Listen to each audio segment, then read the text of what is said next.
Hey guys, it's John McNamara, host, Running Vegas. We're talking local sports, business, real estate. If you guys like what you see today, subscribe, like us on Instagram, Running Vegas Podcast. And today, we got a special guest. Nora, DiGregorio, American Home Shield. Hey, yes, thank you for having me. Yes, you got it right, DeGregorio. Yes. Good one. Thanks for being on. I'm excited to have you today. We're going to be talking home warranties, get to know you a little bit more. Yes, exciting. Yeah, home warranty. Yeah. Good to know, yeah. You know, you don't know about home warranty until you really need it. And then you learn a lot. Oh, I bet. Yeah. So. Well, we'll dive into that, but before we get started with that, I kind of want to get to know you a little bit better, our audience get to know you a little bit better here at home. You know, where are you from? What's your story? What's my story? So I was born in Detroit. Oh, wow. Yeah, and I lived there till I was about 18, and my parents moved us to Southern California, where I lived in San Diego for most of my life. Oh, wow. So I'm like a SoCal girl. And then I've been in Vegas for about 10 years. Great. Yeah, so I've had like two different career paths, real estate and cosmetic manufacturing. So okay. Two totally different things. Have you been able to apply any of those skills to what you're doing now? Or? I've been in sales, and I feel like I always say I'm in the business of people. So I've been doing that my whole life. I feel you. Yeah, absolutely. It's where I thrive.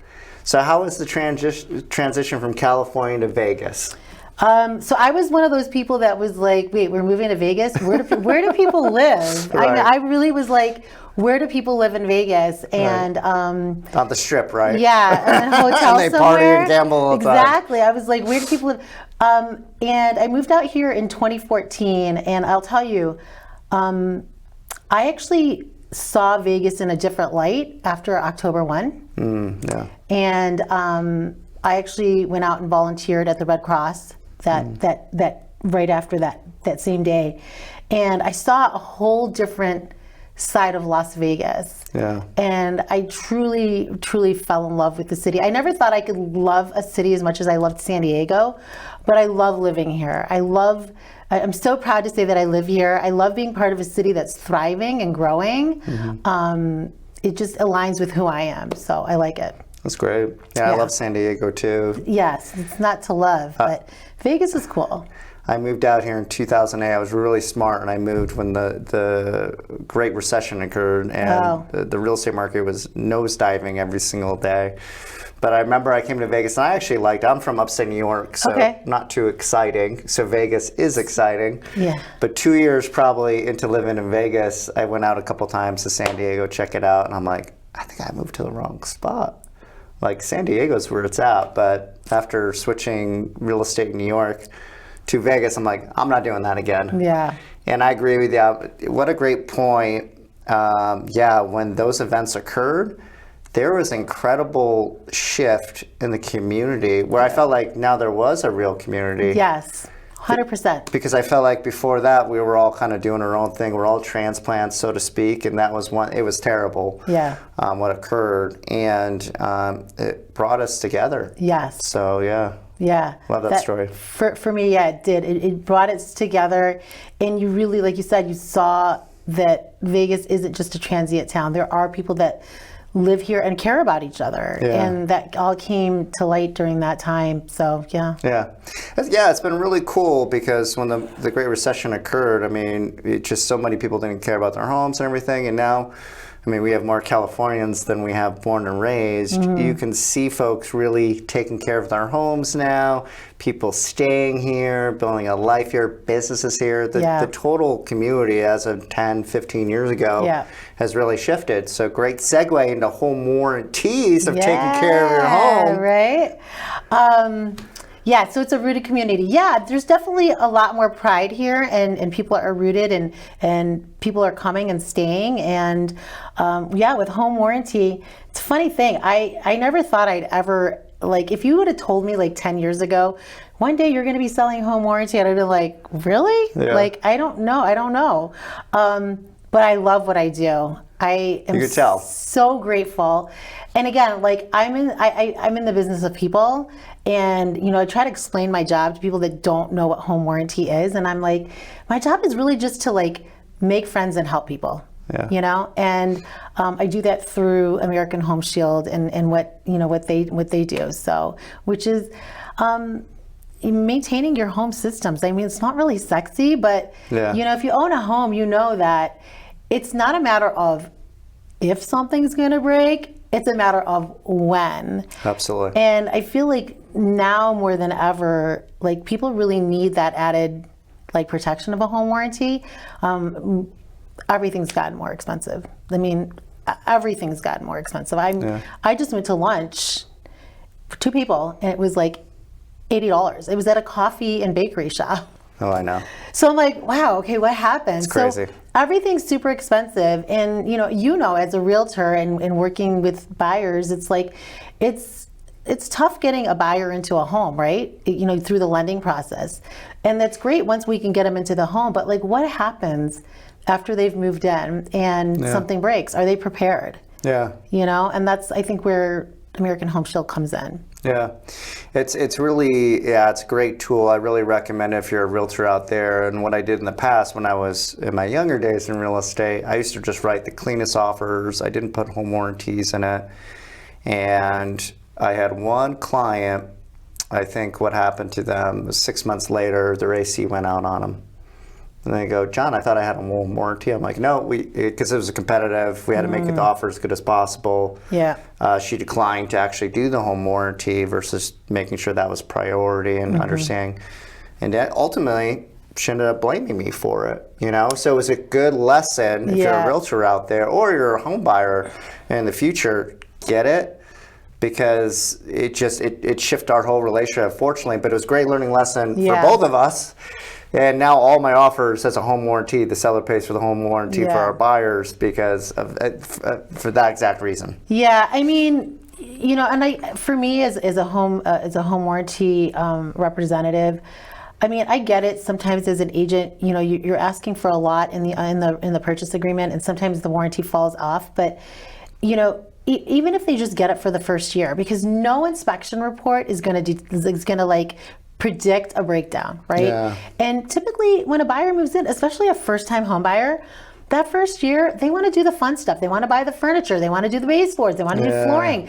They don't want to pay for a brand new water heater. No. You know what I mean? And nothing sexy about that. There's nothing, nothing exciting about that. It sits in the garage and it gives you nice water, but they want to do the fun stuff. And so that home warranty, regardless of how you feel about home warranty, right? Yeah. Especially, I think, as a real estate agent, if you're not comfortable having that conversation, or you're not, something that you don't believe in, I think it's important for you to at least do the right thing and make sure that your client knows about it.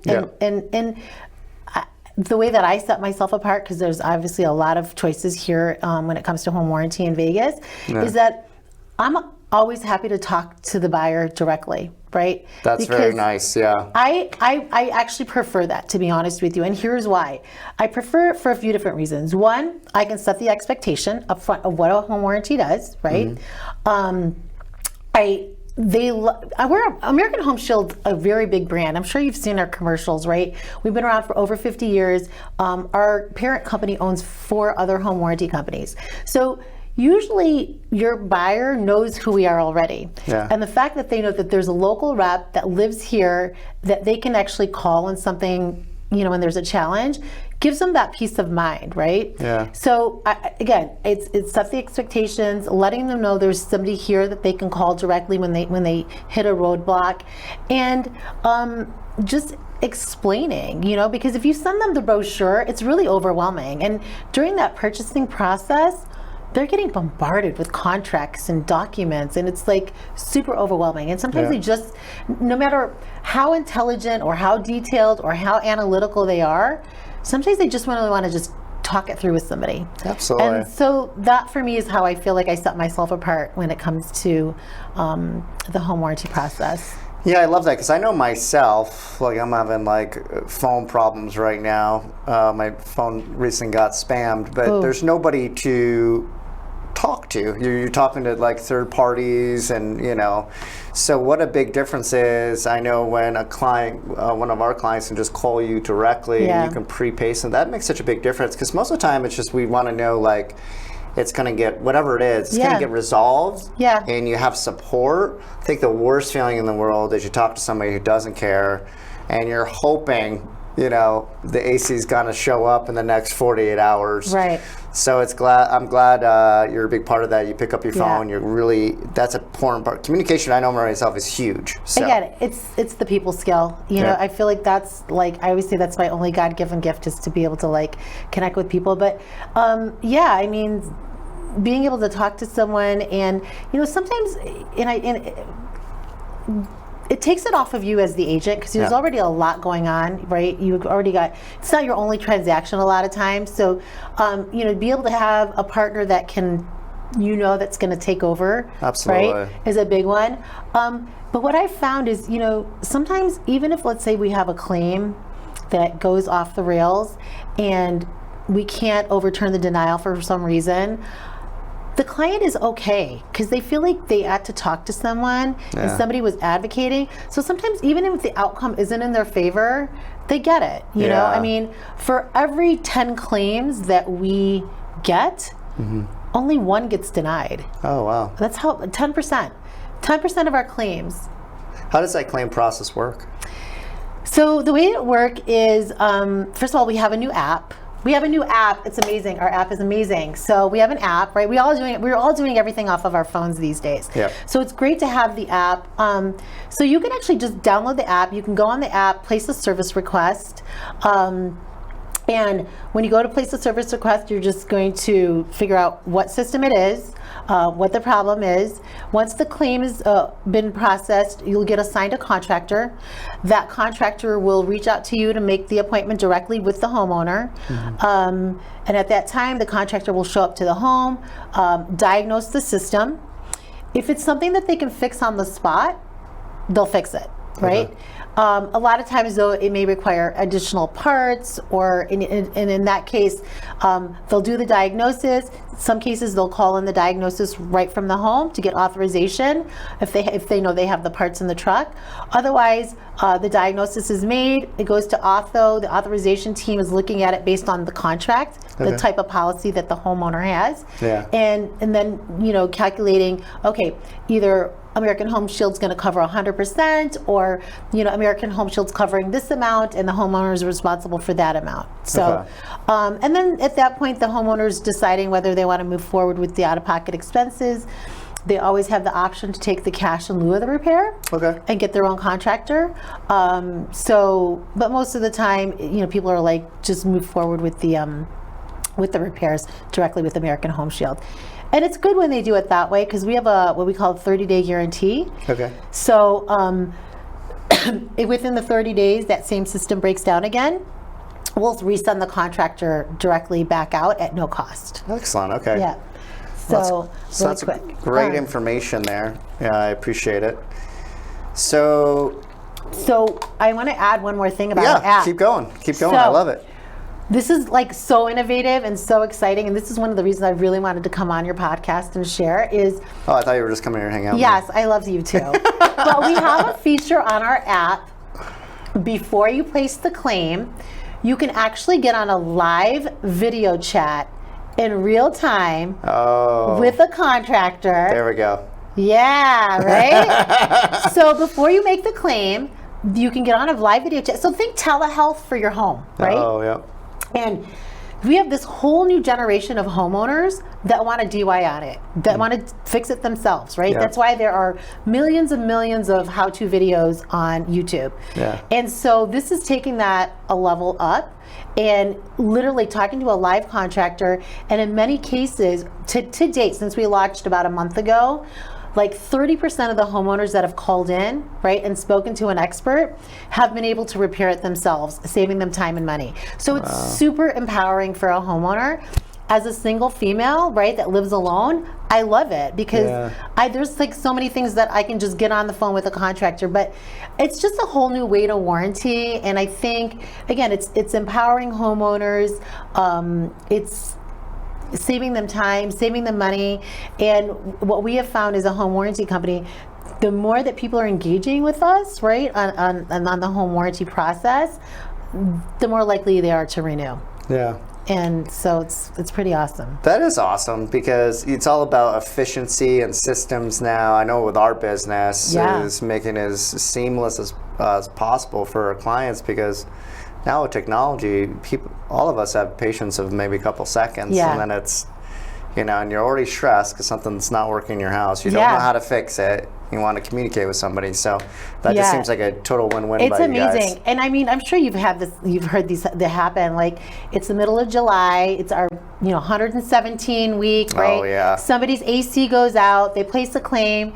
Everyone's booked. Every AC company in town is working. They may have to wait a day or two. They finally get a contractor out there, and it's either the thermostat needed like resetting, or a battery or something, or the breaker tripped. Yeah. So imagine having been able to like get on a video chat, having an HVAC contractor walk you through that repairs. You know what I mean? Huge. It's huge.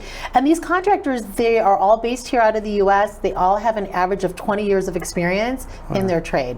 Oh, amazing. Yeah, it's super exciting. It's really exciting to be part of a company that's like innovative like that, because you think like, okay, how do you level up home warranty? Well, there it is.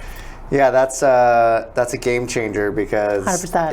if you ever, probably most people at home have had a night or two of sleeping in Las Vegas in the summer with no AC. Yeah. It is the worst night of sleep you will ever have. Yeah. It is. Yeah. You might as well just go to a hotel for the night, because it is brutal. So that's a game changer. I love it. Yeah, it's super exciting. Yeah, I'm excited and that's what I've been doing the last few weeks. So, I've been super busy just trying to get out there and get the message out. Again, you've probably seen our commercials. We have a new celebrity spokesperson in our commercial. Oh, who's that? So she is actually from Saturday Night Live, and her character was Debbie Downer. Oh, what? Yes. I love that character.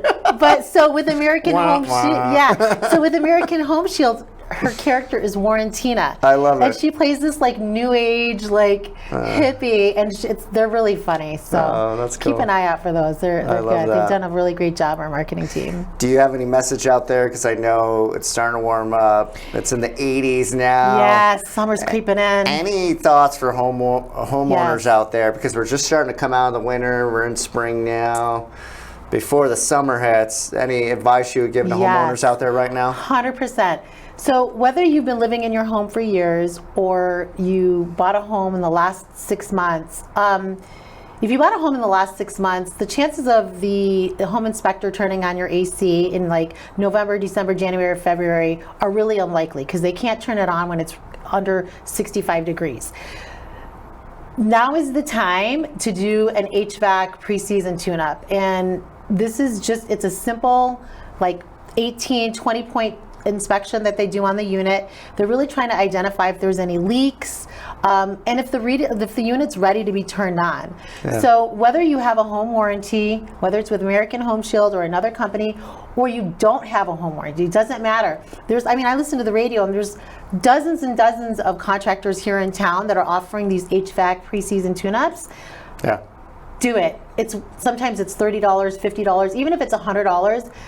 Just doing that will save you so much grief, because when you go to turn on the AC in June, right? Because I always say it's like June 1st, somebody flicks the switch and it's triple digits for the next few months. Yeah. So just do it. Make the investment, take the time to do it, because it will identify in many cases if your system is ready to be turned on. Okay. So I like that. That's my recommendation. Just really good advice. Yeah. And I know you said,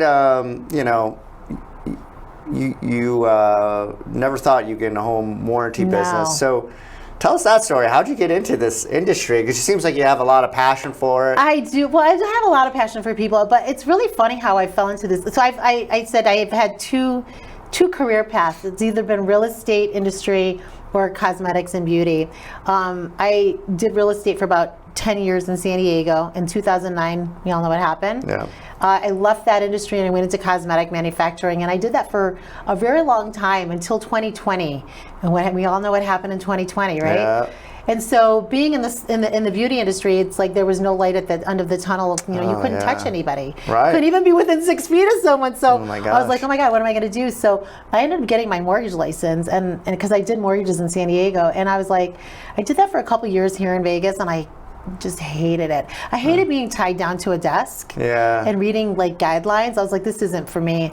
And I ended up interviewing for this job, and I interviewed with what our parent company is called, which is Front Door. And I was like, Front Door? I'm like, what do they do? And I was like, research. I'm like, home warranty. I'm like, okay, let's see what this is all about. Yeah. And when I read the actual job description, it was everything that I'd been doing in the cosmetic and beauty industry, except switch out, the product from like lipstick to home warranty. Yeah.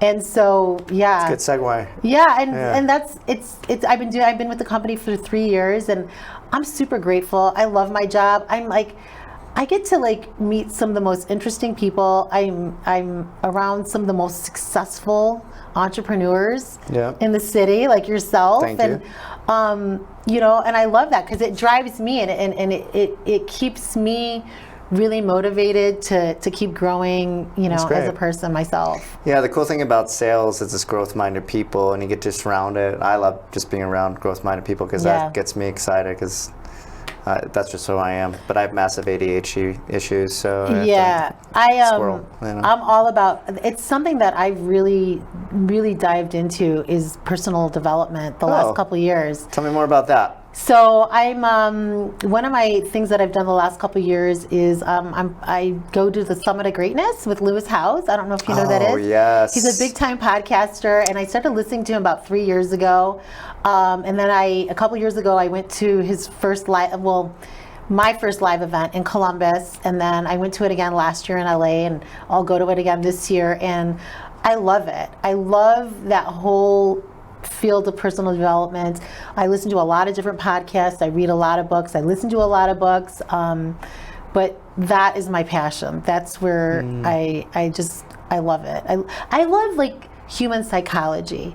It doesn't matter whether you're in sales or you like watching true crime. I mean, it's just how people think and why people think the way and behave the way that they do. So to me, it's fascinating. And the mind is a powerful thing. I mean, you'd be surprised what you're capable of doing if you just decide. Yeah, absolutely. You can track it. Yeah, that's one thing I loved about sales, because when I got into it, I had a job lined up at GE, thought I was going to have a corporate job. That was kind of the path I was on, and I decided to go to sales. Mom wasn't happy at the time. But the coolest thing, I learned more in 6 months of sales and real estate than I did at 4 years in university. Oh yeah. And sales is not what you think it is, because you think, oh, you got like a script, you make calls, da da da. But you nailed it on the nose. It's like the psychology and the different personality types you deal with, and not making it about yourself and making it about the other person. And so mirror and matching, there's just so many, and then it became really fun for me. Yeah. Because then I could connect, because I'm introverted, analytical, wasn't a natural, I was shy growing up. So it taught me like a whole new skill set of how to communicate effectively with people. So, and it's one of those things that you never fully you're never like, okay, I've got it. Like, I've learned everything I can about the human psychology. There's no way. I mean, Never. as people evolve, as the world evolves, and people evolves, especially now we're in this age of technology. It's like human behavior has changed with human technology, and the way that we interact with it. And so, it's super fascinating. So one of my sales jobs, which I always say was probably, I was only there for a year, but I sold timeshare for 1 year in San Diego. oh, cool. And I will say that was probably some of the best sales training I've ever had in my entire life. Really? Because think about it. If you're in sales, you'll get this, right? You've in timeshare, and we've all sat through a presentation, right? You've sat through, I'm sure, right? Somewhere in Cancun. But fell for that one. Yeah. Couple How many times. did you buy? So with timeshare, you literally have 90 minutes to build rapport, find a need, and close. 90 minutes. 90 minutes. It's a tough job. Yeah. But if you can do that in 90 minutes, you figure it out. Yeah, you figured it out. So I feel like, in what we do every day, it's like we have time. We have all this time to build rapport and relationships, and Yeah, I love the sales just come. That's a cool thing. Yeah, I agree with you on sales because you're right. 20 years in this business being in sales, I'm still learning every day, and there's no way I'm ever going to figure it all out. No. When I retire, I'll still be learning. But it's crazy, especially like with technology, and you have to be ahead of times. And it's so interesting because the basics of sales that I've learned, now I'm realizing are even more important in today's world versus what they were 20 years ago, because people are in our competition, they're getting away from that. We're seeing less people in sales or having success in it because they don't want to do those things. The basics. The basics to make you successful, meaning picking up the phone, talking to somebody, meeting with them, building rapport. Yeah. Because we live through social media now, we live through DMing each other, whatever it is, and it does work. Like everything works to a certain degree, but by far the most effective is talking to people. Human connection. Human connection. Because I don't get anything out of a text or DM. I'm like, I get those all day, right? But if I have a great conversation with you, I remember that now. Yeah. It's the way that what people remember is the way you make them feel. Yes. And you can't get feelings out of a text. No. It's almost impossible. It's almost possible. You know what I started doing? Instead of sending an actual text, I've been sending an audio text. I love it. Because at least they get the like fluctuation of your new voicemail? Yeah, the new voicemail. But you know, if you're driving, Nobody does voicemails anymore. No, I listen, if you leave me a voicemail, the chances of me listening to it are very slim. I'll just call you right back. Right, because now it's transcribed. Yeah, right, I'll right. just call you right back and be like, hey, I saw that you called. They're like, I left a voicemail. I'm like, yeah, I'm just calling you. But you know, the audio text is, like, I can literally be in my car and push the play and listen to it, right? I think I'm going to mix it up. I'm going to start doing that, but I'll give you one, too, that will help you as well. It's really helped my business, is a video. Yes. And then you get to see your face, and you're smiling, and you're excited, and I get tons of I try to do, like, once a quarter, like, video, voicemail, but now I think I'm gonna add the audio just to mix it up, because people are curious because they don't get that stuff, right? I need to get better at video. I mean, I know that I need to get better at a couple things, and that's video is definitely one of them, and it's so easy, and it doesn't the rawer it is, like what I found is the more raw it is, like the better it is, the more that people like to relate to you. I screw up all the time, and I'm like, I'm sending it, and they can laugh at it. But, I know. I need to get over that and just be like, send a quick video. Well, be careful. My number got spammed for me making too many calls and too many videos. Okay, gotcha. Well, but I would still do it. I'm joking. But it's something I need to get better at. Well, you're a natural. So most people won't even look into that camera. So before, because I got you for another 2 minutes, besides home warranty, I love that you're doing all this personal growth. Yes. You know, when you're not working, what do you do for fun? What do you do in Vegas? What do you enjoy in life? I love to travel. Awesome. I have a 16-year-old boy, so he keeps me busy and on my toes. Lately, I'm in my season of my life where I sort of like, I'm doubling down on me. Love that. And so I'm taking care of my health. Amazing. So, you know, that's a big part of what I do, and I really enjoy it. It's the one place at the gym where I can really disconnect from everything else and really pour into myself. And I'm learning at my age that that's not being selfish. No. You know, it's not being selfish. It helps everybody around me. Yeah. So yeah, that's really where it is, and just traveling and just growing and trying to explore the city more. This, you know, since I've been here, there's so much in Vegas I haven't seen. You know, just like it's incredible. If you go down the strip, like I never go to the strip, maybe every 6 to 9 months, usually for a real estate seminar. Yeah. I'm like, where did this casino or arena pop out? You know, it's like it's changing constantly. Well, it's crazy. All the nature stuff, like somebody was telling me there's kayaking. I'm like, where do you kayak? Like we have a Las lake. Vegas. But which one? There's the kayaking, there's hiking. So there's all these things now that it's warmed up a little bit, because I don't really like the cold. I complain way more in the winter in Vegas than I do the summer. I'm really like, something I want to do this year is really like start to explore the city more of it as a tourist instead of a local. There's so much to do here. It's fun. I love what you said about taking taking care of yourself first. That's such great advice out there. I actually had a friend I talked on the phone today. I was going through some stuff, and that was the exact advice I gave him. And I think that's yeah, it doesn't matter what age you are. It's just if you're not taking care of yourself first, it's very difficult to take care of the people you love and care about the most. And so I think with women, it's even a little bit harder because we come from a nurturing, perspective, and we feel like we should be taking care of everybody else first. Yeah. But it goes back to that thing like on the airplane, you have to put your mask on first. For sure. Yeah, I think women tend to be more emotionally intelligent, so you feel more. And I'll say this to men out there, make sure you have like a buddy out there to vent, because I don't think men really talk their things out loud. In society, we're not allowed to be emotional. We are, but society has taught us something different. So it's we all just have to take care of each other and take care of ourselves first. Yeah, and one thing to add to that is, like, from a female perspective, there's strength in that. Love it. There's strength in a man that is expressive. Absolutely. So I appreciate that. I love it. Okay, cool. That's a great note to end on. I want to thank you. Thank you. For being on the pod. It was awesome. Yes, thank you. If you guys need a home warranty, hit Nora up. Please. She's your gal. Guys, this is Ron in Vegas. Take care of yourselves today. Ciao.